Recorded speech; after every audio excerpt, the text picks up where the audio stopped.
Capture மஸ்தால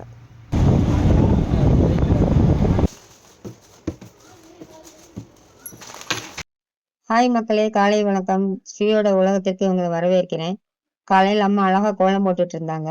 எங்க வீடு அவுட்டர்ல இருக்கிறதுனால ரொம்ப ஏர்லியரா எந்திரிச்சு போட முடியாதுங்க. ஏன்னா ரொம்ப அங்க திருட்டு சம்பவம் நிறைய, நாங்களே 2-3 கம்ப்ளைண்ட் போலீஸ்ல கொடுத்துருக்கோம். அதனால அன்னைக்கு 6:30-7 மணி ஆயிடுச்சு கோலம் போடும் போதுல. ஸோ வெயில் காலையிலே பார்த்தீங்கன்னா பட்டையை கிளப்பிட்டு இருந்துச்சு. இன்னைக்கு எனக்கு கொஞ்சம் சோகமான நாள். ரொம்ப நாள் கழிச்சு நான் வீட்டுல இருந்து போடிமெட்டு கடைக்கு போனோம். போடிமெட்ல நாங்கள் கடை வச்சிருக்கோம். ஸ்கூல் லீவு முடிஞ்சதுமே வந்ததுங்க. சீசன் முடியுமாங்க, மே மாசம் நல்லா எங்களுக்கு சீசனாக இருக்கும். ஸோ ஸ்கூல் ரீஓப்பன் ஆனதுமே நான் ஊருக்கு வந்தது. ஒரு 15 நாள் ஆச்சுங்க நான் போடிமெட்டுக்கு போயே.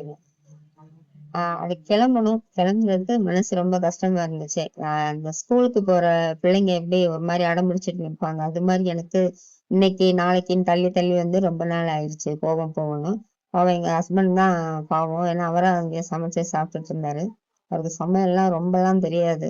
ரசம் கஞ்சி இந்த மாதிரி வச்சு சாப்பிட்டுட்டு இருந்தாரு. மனசு ரொம்ப கேட்கல.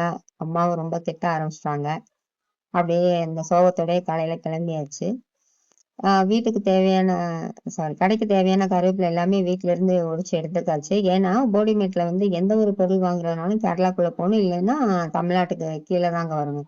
ஒரு சின்ன குண்டூசி வாங்குறதுனா கூட. அதனால எந்த அளவுக்கு நம்மளால திங்ஸ் எல்லாம் கேரி பண்ணிட்டு போக முடியுமோ அந்த அளவுக்கு நம்ம எடுத்துட்டு போயிடுறது ரொம்ப பெஸ்ட். ஓகே, முடிஞ்ச அளவுக்கு எல்லாத்தையும் பேக் பண்ணிட்டு கிளம்புற வழியை பார்த்தாச்சு. அவ்வளவுதான், சோக சீன்லாம் முடிஞ்சு போச்சு. ஸோ பேக் பண்ணி முடிச்சுட்டு அப்படியே பஸ்ல கிளம்பியாச்சு.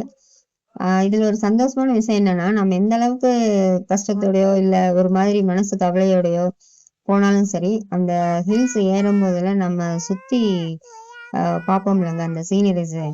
அது நம்ம எந்த மனசுல எந்த விதமான பாரம் இருந்தாலும் அப்படியே டக்குன்னு இலகி ஒண்ணுலாம் ஓடி போயிடும். அது ஒரு எனர்ஜி பூஸ்ட் மாதிரின்னு கூட வச்சுக்கோங்களேன். நம்ம ஃப்ரெஷ்ஷா கடையில வேலை பார்க்கறதுக்கோ இல்லை எந்த வேலைக்கு நம்ம போனாலுமே அதை ரசிச்சுக்கிட்டே போகும்போதுல அது கூடயே ஒரு சாங்ஸ் எல்லாம் கேட்டுட்டு போனோம்னா செம்ம வைபா இருக்கும். நீங்களும் உங்களுக்கு அந்த மாதிரி ஃபீலிங்ஸ் இருந்தா அப்படின்றதே கமெண்ட்ஸ்ல சொல்லுங்க. ஓகே, அப்படித்தாங்க சூப்பரா ரசிச்சுக்கிட்டே வந்தேன். அப்படியே வீடியோ எடுத்து உங்களுக்கும் காமிக்கலாம்னு சொல்லி வீடியோ எடுத்துட்டே வந்தேன். ஒரு சின்ன பயம் போன் கீழே விழுந்துருமோன்னு. ஓகே, எல்லாத்தையும் சமாளிச்சு வீடியோ எடுத்தாச்சு.